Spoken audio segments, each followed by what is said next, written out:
예, 그러면 이 시간에 이제 왜 우리들이 돈과 권력에 그리고 제도에 굴복하는가, 그 마음, 굴복하는 그 마음에 대해서 한번 알아보도록 합시다. 인간은 이 세계의 일부로, 사회의 구성원으로, 또 가족의 일원으로, 타인의 일부분으로 탄생되고 길러집니다. 더욱이 인구 감소를 해가지고 요즘 아이들은 식사 대접을 받죠. 하지만 그 이면을 한번 들여다봅시다. 우리가 어릴 때 받았던 교육 문화가 어떻는가? 우리가 받았던 교육과 문화는 어떻게 하면 아이를 사회의 한 부분으로 맞도록 키우는가? 어떻게 하면 아이를 타인에 맞도록 키우는가? 어떻게 하면 아이를 기업이나 국가의 바람대로 키우는가로 이루어져 있습니다.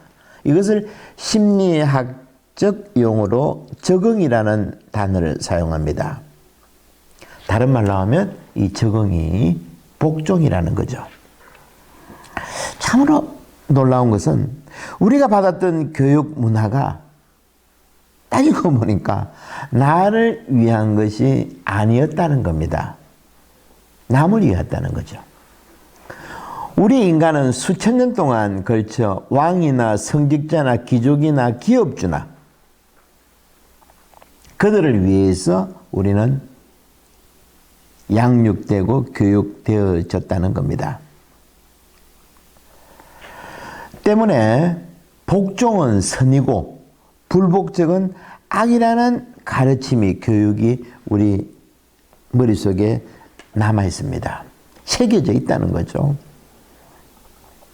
그리고 또 조금 다른 시각이지만은 요즘 우리 젊은이들이 왜 자녀를 출산하지 않는가 하는 문제도 지금 우리가 다루고 있는 굴종의 문제하고 연결시켜 볼 수가 있습니다. 현재와 같은 우리나라의 시스템에서 나의 생명을, 내 자녀를 출산하는 것은 너무나 손실이 크다는 겁니다. 나의 아이는 또 다른 나의 분신이죠. 그런데 이 아이를 대기업들의 노예로, 조지 오웰의 소설 1984년에 나오는 빅브라더의 노예로 키울 수 없다는 겁니다. 심지어 소나무도 환경이 안 좋으면 씨를 맺지 않는다고 하죠. 하물며 인간은 어떻게 했는가? 이처럼 자녀 출산 문제를 해결하려면 새로운 시각을 가진 전문가들의 더 깊은 연구가 있어야 할 것입니다. 전에도 말씀드린 인간의 위대한 두 가지의 불복종을 다시 한번 봅시다. 인간의 위대한 두 가지 불복종이 뭐랬습니까? 창세기 아담과 하와의 불복종이고, 그리고 그리스 신화에 나오는 프로메테우스 신이 인간에게 불을 가져다 준 제우스 신에 대한 불복종, 이 두 가지죠. 그런데 아담과 하와 그리고 프로메테우스는 불복종으로 인해서 끔찍한 벌을 받았지만 그들은 후회하지도 않고 용서를 빌지 않았다는 겁니다. 오히려 야훼 하느님은 아담과 하와를 위해서 가죽옷까지 손수 마련해 주셨다는 것, 이 점에 주목해야 합니다. 그럼 이제 신약의 복음을 한번 봅시다. 예수님의 비유 말씀 중에 루카복음 19장, 마태오 25장에 미나와 탤런트 비유가 있습니다.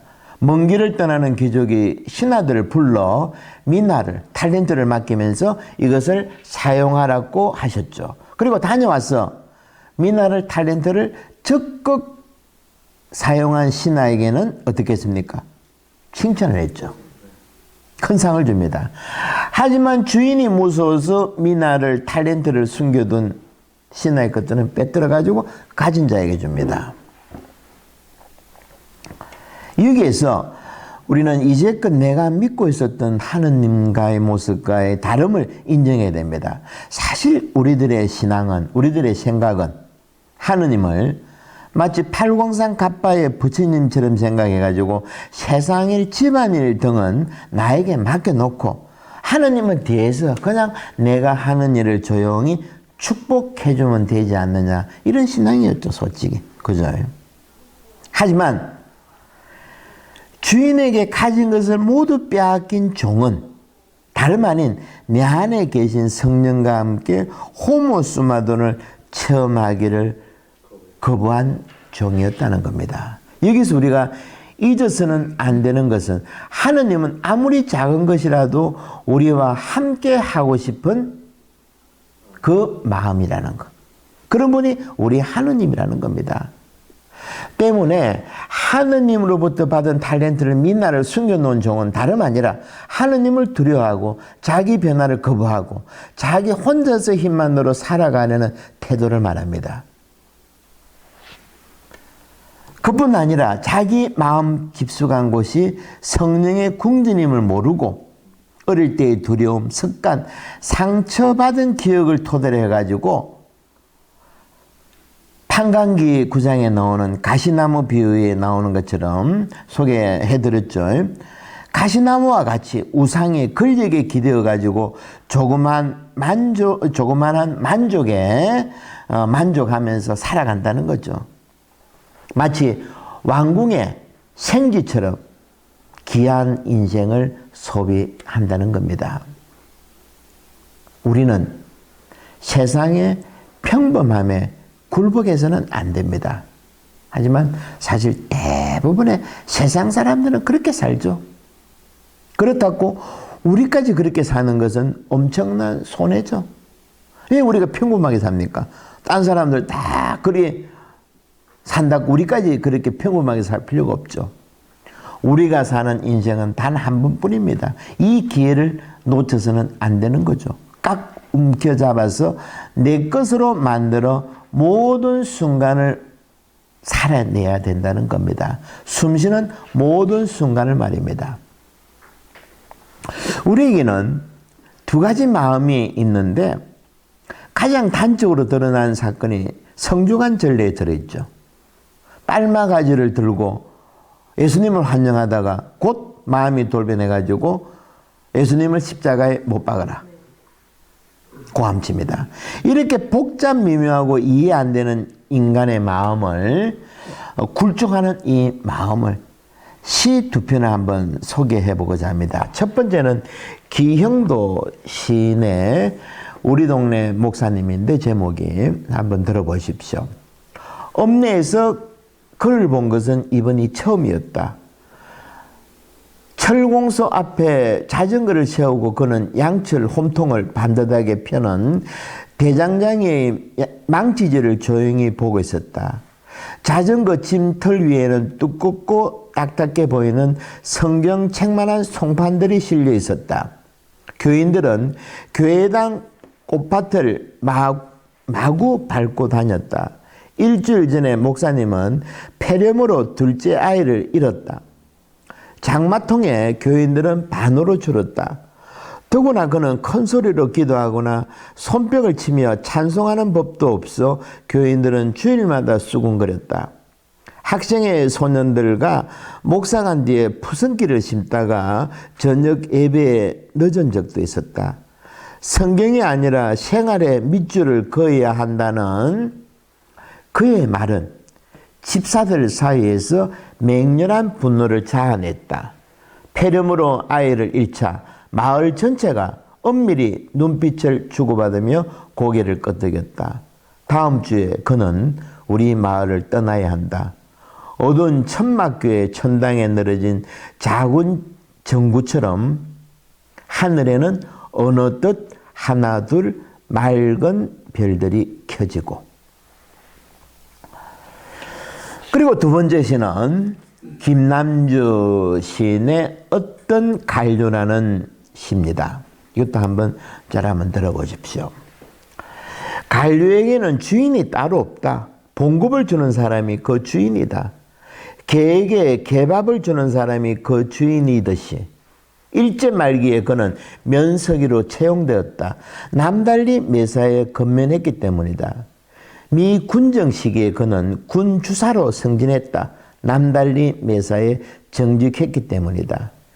민정당 시절에 그는 청백리 상을 받았다. 반평생을 국가에 충성했고 국민에게 봉사했기 때문이다. 나는 확신하는 바이다. 아프리카인가 어디에선가 식인종이 쳐들어와서 우리나라를 지배한다 하더라도 한결같이 그는 관리 생활을 계속할 것이다. 국가에는 충성을, 국민에게는 봉사를 일념으로 삼아 건면하고 정직하게, 성실하고 공정하게. 어떻습니까? 두 시를 들려드렸는데 참으로 우리의 이 굴종하는 마음을 참으로 멋들어지게 기영도 시인과 김남주 시인이 참으로 다른 몇 개 안 가지고 얼마나 적나라하게 잘 표현했습니까? 이보다 더 어떻게 우리의 이 굴종하는 마음을 잘 설명할 수 있을까? 놀라울 정도죠. 왜 인간들은 이렇게 스스로를 억압하고 돈과 권력에 굴종하는가? 에리 프롬, 심리학자 에리 프롬의 말을 빌리자면 인간의 두뇌는 20세기에 살고 있지만 대다수 사람들의 심장은 석기시대에 살고 있다는 겁니다. 자유는 근대인에게 독립성과 합리성을 가져다 주었지만 또 한편으로는 개인을 고립시키고 그로 말미암아 개인을 불안하고 무력한 존재로 만들었습니다. 이 홀로 있으면 참으로 견디기 어려운 것입니다. 제가 아까 말씀드렸죠. 홀로 있다는 것은 인간에게는 가장 큰 형벌일 수 있다는 것. 이 때문에 인간은 스스로를 억압하고 돈과 권력 밑으로 자발적으로 들어갑니다. 판관기의 가시나무 비유처럼. 인류의 오랜 역사 중에 수렵시대를 끝내고 동굴 밖으로 나온 철기시대는 불과 몇천 년밖에 되지 않습니다. 인간이 이전 시대에서 생존하려면 가장 필요한 것이 토끼나 다람쥐처럼 공포와 두려움, 그리고 부족장에게, 족장에게 철저한 복종이 필요했다는 겁니다. 수렵시대에서는 자유나 정의, 용기는 가장 위험한 인간의 행동들입니다. 자유를 부러짓고 정의를 내세우고 용기가 있는 인간들은 어떻게 되겠습니까? 제일 먼저 죽죠. 하지만 프랑스 혁명 이후 이 시대에 우리는 자유에 대한 환상이 넘쳐나는 세상에 살고 있습니다. 이 환상에 엄청난 돈과 거대한 에너지를 소비하고 권력, 돈, 건강, 명예, 여행 등에 기대어서 자유로운 삶을 꿈꿉니다. 그리고 현대의 모든 산업은 이 환상에서 발전하기 시작했습니다. 그리고 다양한 직업들이 이 환상에서 생겨났죠. 정치 운동들도 다름 아닌 이 환상입니다. 환상을 사람들에게 주입시키는 거죠. 그러나 슬프게도 우리는 자유를 거의 경험하지 못합니다. 공들여 값비싼 환상들을 만들었으나 실제 사람들의 삶은 어떻습니까? 대부분 무력하고 지루하고 모호하고 혼란으로 가득 차 있습니다. 우리의 민주주의를, 우리의 자유를 심각하게 위협하는 것은 외부에 있는 것이 아니고 나 자신의 마음 안에 있다는 겁니다. 진정한 자유를 알게 된 사르트르가 오죽했으면 이런 말을 했겠습니까? 인간은 자유롭도록 태어난 저주받은 존재다. 이 말의 의미가 조금 어렵죠, 그죠? 자유롭도록 태어난 저주받은 존재다. 이것을 사르트르가 말했는데, 이 말을 에리프롬은 조금 우리가 이해하기 쉽게끔 이렇게 좀 설명해서 풀이했는데, 에리프롬을 했는가 하니까 인간에게 절대적으로 필요한 세 가지가 있다고 합니다. 여러분이 살아가면 뭐가 필요하겠습니까? 첫째가 식죠? 돈?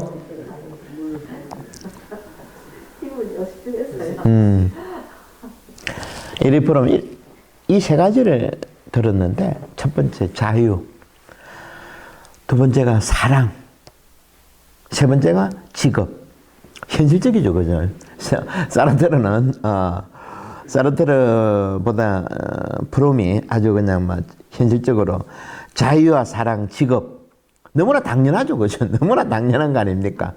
사랑, 자유, 직업. 예수님께서 이 문제를 단박에 해결해 주셨는데 바로 이 말씀입니다. 나는 너희를 종이 아니라 벗이라 부르겠다. 그죠? 이 말씀에서 포로임을 말한 세 가지 중에서 두 가지는 한꺼번에 주셨죠. 사랑과 자유. 이 말씀 안에 나는 너희를 종이 아니라 벗이라 부르겠다. 이 자유와 사랑, 이것을 단방에 해결해 주셨다는 겁니다. 1960년에서 1980년까지 예수회에서 활동한 이반 일리치가 사마리아인의 비유 있죠. 길 가다가 누워있는 다쳐가지고 이 비유를 두고 교회가 2000년 동안 잘못 해석했다고 했습니다.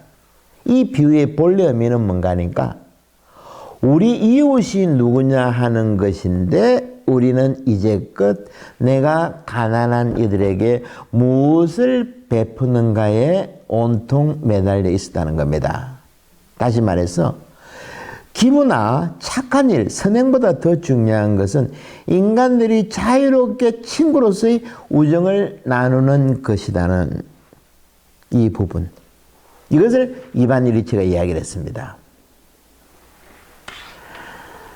결국 사랑과 자유가 사마리아인 비유에서 예수님께서 우리에게 말씀하시고자 한 주제라는 겁니다. 사랑과 자유가 빠진 선행과 제도는 그저 그렇고 그런 행위에 다름없다는 겁니다. 제가 이 사실을 몸으로 배웠던 체험이 있는데 오래전에 캄보디아에 10년 정도 계속 이제 도움을 준다고 하여튼 그들은 갔는데 하여튼 어느 해 마더 테레사가 설립한 에이즈 고아원에 어느 여름에 한 20명 정도 신자들과 같이 일을 해주러 갔습니다.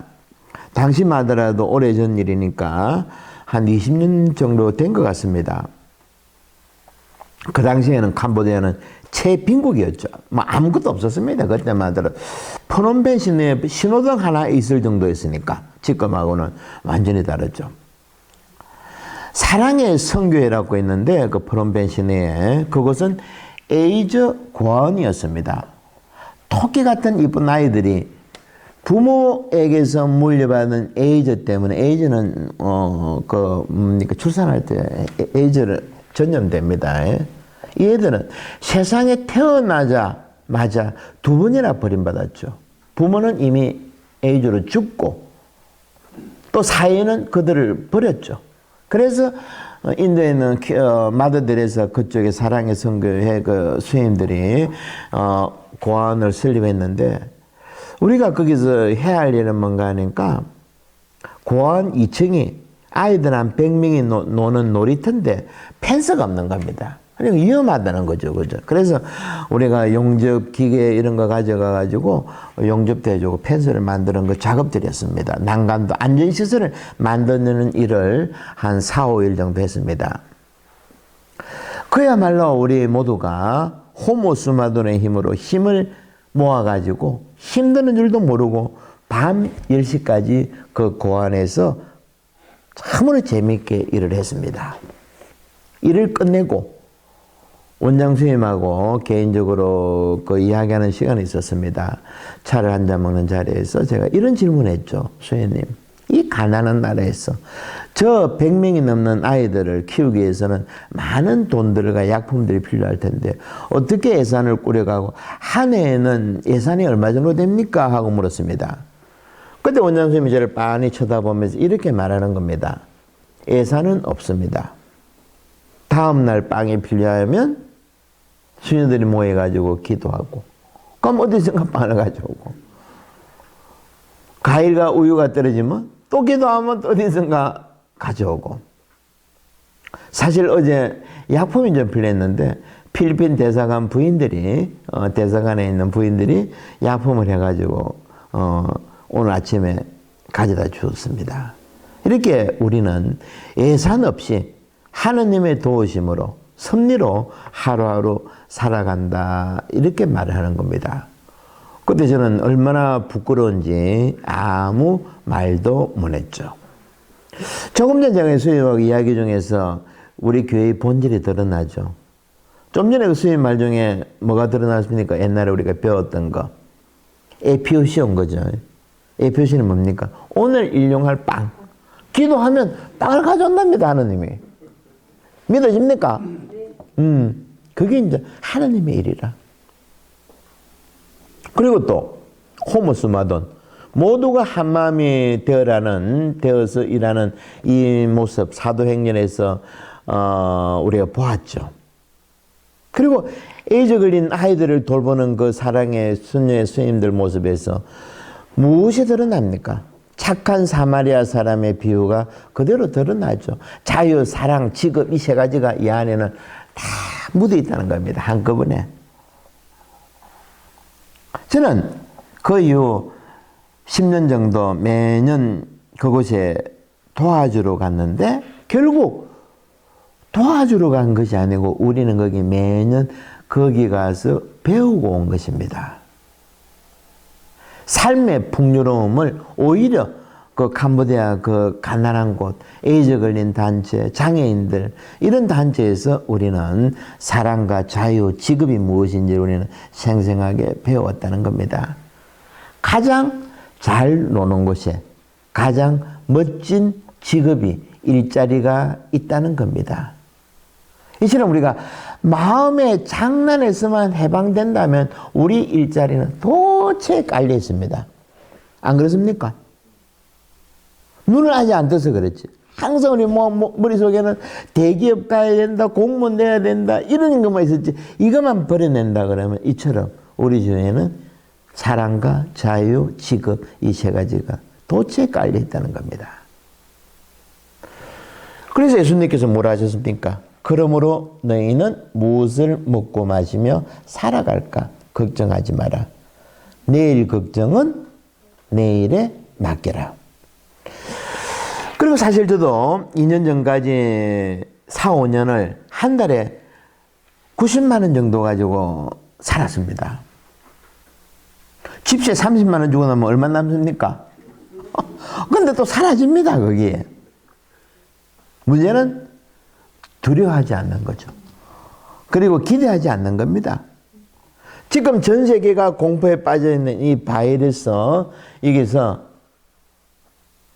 해방되려면 먼저 우리가 두려움에서 해방되어야 합니다. 지난 시간에 말씀드린 것 같은데 노자가 말한 천지불인, 자연은 결코 우리 생각대로 평화롭고 자비롭지 않습니다, 여러분. 때로는 무자비하고 인정사정 없습니다. 제가 해운대 출신이기 때문에 지금도 머릿속에는 기억 남아 있습니다. 거의 한 20년 전인가 매미 왔을 때 해운대가 처참하게 망가졌죠. 테포라티본가 산발이, 큰 산발이가 매미 태풍에 어디까지 굴러왔는가 하면 거의 한참, 그러니까 지금 새로 마린시티 그를 넘어가지고 한참 굴러왔다는 겁니다. 저는 속으로 한 번씩 걱정하죠.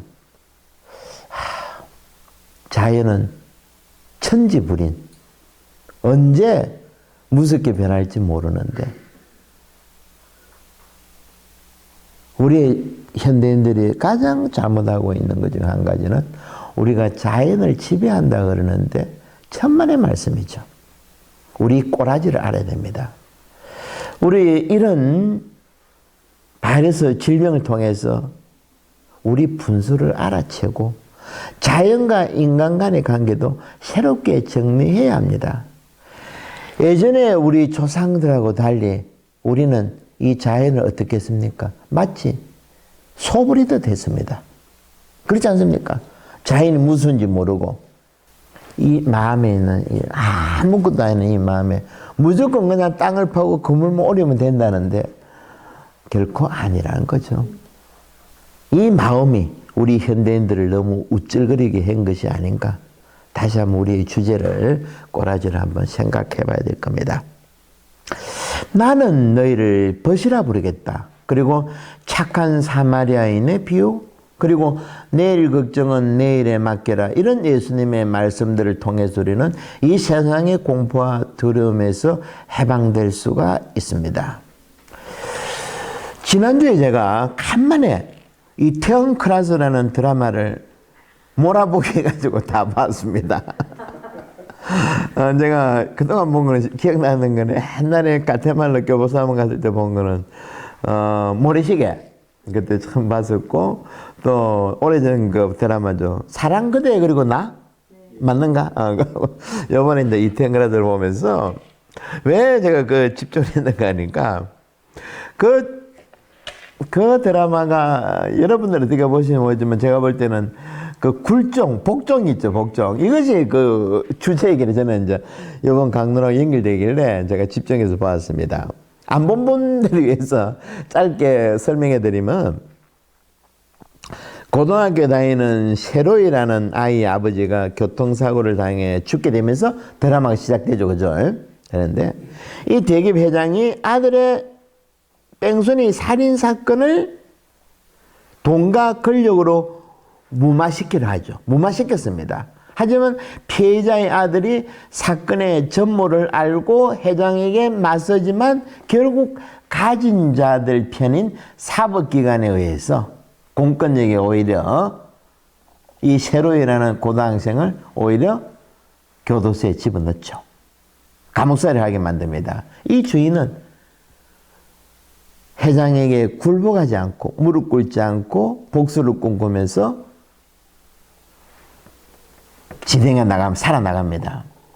그런데 제가 여러분과 공감하고 싶은 부분이 있는데, 이 주인공에는 사랑하는 여자친구가 있는데 회장이 이 여자를 이용하기 위해서 자기 회사에 심어둡니다. 채용해가지고 데리고 있죠. 그리고 이 여자는 10년 이상을 남자친구와 대기업 회장 사이에서 왔다 갔다 하죠. 부평초처럼 마음이 그냥 왔다 갔다 합니다. 이 여자는 그 사이에서 고통의 시간을 보내지만 그 고통에서 벗어나지 못하고 괴로워합니다. 복수의 칼날이 회장에게 다가오기 전에 이제 암이 걸려 죽어가죠, 드라마. 기억나죠, 그죠? 이 마지막 부분에서 회장이 자기를 위해 울고 있는 여자에게 이런 말을 합니다. 이 여자가 회장을 위해서 울 이유는 없죠. 근데 우는 여자에 대해서 이런 말을 합니다. 왜 너가 나를 위해 우느냐? 너는 그 이유를 아느냐? 하면서 너희들은 내 입맛대로 나에게 길들여진 것이다. 내 주위의 모든 사람들을 힘으로 눌러 그렇게 만들었는데 그 이유는 너희를 부리기가 편하기 때문이었다. 그래서 내가 오히려 너희들을 경멸하는 것이다. 기억납니까? 요 대목. 충격적인 대목이죠.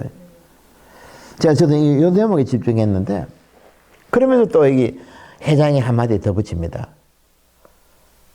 내가 왜 이런 말을 하는지 모르겠다. 이게 무슨 말인가 하니까, 심리적으로 이런 갑질들이 어떤 게 있는가 하니까, 가해자나 피해자나 같이 피해자라는 겁니다. 이 마음들이 같이 얽혀 돌아간다는 거죠. 한국 사회의 큰 문제 중에 하나, 갑질 문화가 가해자나 피해자나 그 이유를 제대로 모르게 이런 짓을 한다는 겁니다. 이 대화가 저는 이 드라마의 핵심이라 보는데, 왜 우리 마음이 이런 동각을에게 쉽게 복종하는가?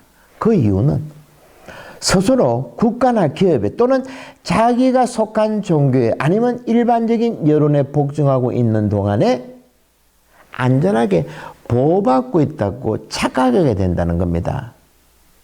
복종을 통해서 무릎을 꿇는 행위를 통해서 경배하는 힘의 일부가 되고 그래서 스스로가 강해진다고 느낍니다. 예를 들면 여러분 신천지 대규모 행사 보셨죠? 걔네들이 뭐 5만 명, 10만 명 이렇게 모았는데 왜 이런 것들을 벌이는가? 이런 걸 이용한다는 거죠. 심리적으로. 저 힘이 나를 대신해서 결정해 주므로 나는 결코 잘못을 저지르지 않는다고 느낍니다. 또한 그 힘이 나를 지켜주기 때문에 나는 결코 외롭지 않다는 거죠. 그리고 또 이 권위가 나로 하여금 죄를 짓지 않도록 도와줄 것이고 설사 죄를 짓는다 해도 이에 대한 벌은 단지 나 자신이 전지전능한 그 힘에게로 되돌아가는 것에 불과하다 하는 이런 착각을 불러일으키게 한다는 겁니다. 이런 사이비 종교들의 비이성적인 행동들이 바로 이 부분에서 나온다는 거죠. 그리고 감히 권력에 대해 아니오라고 말하기 어렵고 또 불복종하기 어려운 또 다른 이유가 있는데 이제까지 대부분의 인류 역사에서 복종은 선으로 인정되어 왔습니다. 그리고 불복종은 악으로 취급받아 왔다는 거죠. 그 이유는 간단합니다. 그것은 인류 대부분의 역사에 걸쳐가지고 항상 소수가 다수를 지배해 왔기 때문입니다. 오직 소수만이 삶의 좋은 것들을 독차지했고 다수에게는 오직 그 찌꺼기만이 주어졌기 때문에 필연적으로 이 같은 지배가 이루어져 온 겁니다. 다수가 소수를 위해 무조건 복종하는 것을 배워야 한다는 거죠. 이 말이 밑에 10만 명이 이런 현상을 보이겠죠. 그죠? 이런 것들이 심리학적으로 어제 오늘이 아니고 수천 년 동안 인류에 나온 이런 부분들이 거기에 투사되어 있다는 겁니다. 심리학자 에리 프롬에 의하면 무조건 조직된 인간은 불복종의 능력을 잃게 된다고 합니다. 심지어 자신이 복종하고 있다는 사실조차 모르고 있다는 거죠. 회의하고 의심하고 비판하고 불복종하는 능력이야말로 인류 문명의 종말을 막을 수 있는 모든 것이다 라고 에리 프롬은 이야기하고 있습니다. 여러분들이 이런 이야기는 잘 들어볼 기회가 없죠. 그죠? 항상 복종해라. 순명해라. 교회에서도. 어디서 불복종 안 했습니까? 그런데 인류가 종말을 막기 위해서는 불복종의 힘이 이렇게 커다란 겁니다. 프롬의 생각을 마이스트 에카르트에게서도 발견할 수 있는데 그는 이렇게 말했습니다.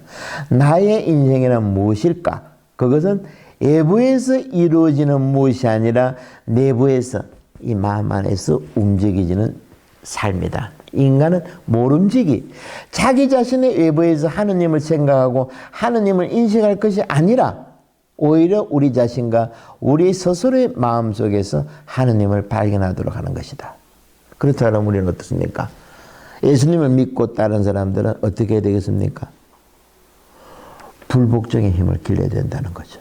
아니면 아니라고 말할 수 있는 힘은 우리가 할 수 있는 가장 소중한 무기라는 겁니다. 에카르트는 인간 삶의 목표는 외부의 지향을 목표를 두고 기웃거리는 것이 아니고 내부에서 목표를 이루어야 한다는 겁니다. 굴종, 복종의 문제도 이런 시각을 가질 때 우리는 해결 방법을 찾을 수가 있습니다. 그래서 예수님께서 이런 말씀도 하셨죠. 하늘나라는 밭에 숨겨진 보물과 같아. 그 보물을 발견한 사람은 그것을 숨겨두고서는 기뻐하며 돌아가서 가진 것을 다 팔아 그 밭을 산다는 예수님의 말씀. 아시죠? 그죠? 그 밭이 어딜까? 어디겠습니까? 예수님 말한 밭이? 에? 어딥니까? 우리 마음 안에 있는 밭. 그렇지. 이 내 마음 안에 있는 밭을 발견하고 내가 가진 것을 다 팔아가지고 이것을 사야 된다는 겁니다. 이것이야말로 이 시대에 필요한 복음이고 복음의 해석이라는 거죠. 두려움에 짓눌려가지고 위축된 상황에서 하루하루 냉담하고 비관주의에 줄어가지고 에너지와 희망이 없는 채 나태하게 하루하루 살아가는 사람들에게 자극을 주는 것. 이것이 우리 그리스도교 신자들이 해야 된다는 것입니다. 그리고 안델센 동화 속의 키 작은 소년처럼 현실을 제대로 보고 임금님은 빨가벗었 닦고 고함 칠 줄 알아야 된다는 거죠. 예, 오늘 여기까지 마음과 굴복의 주제. 그리고 오늘 뭐 드라마하고 같이 연결된 게 이해가 쏙 되죠, 그죠? 왜 우리가 동각을 얘기 이렇게 약한가? 이런 것들이 심리적으로 이렇게 연결되어 있다는 겁니다. 예.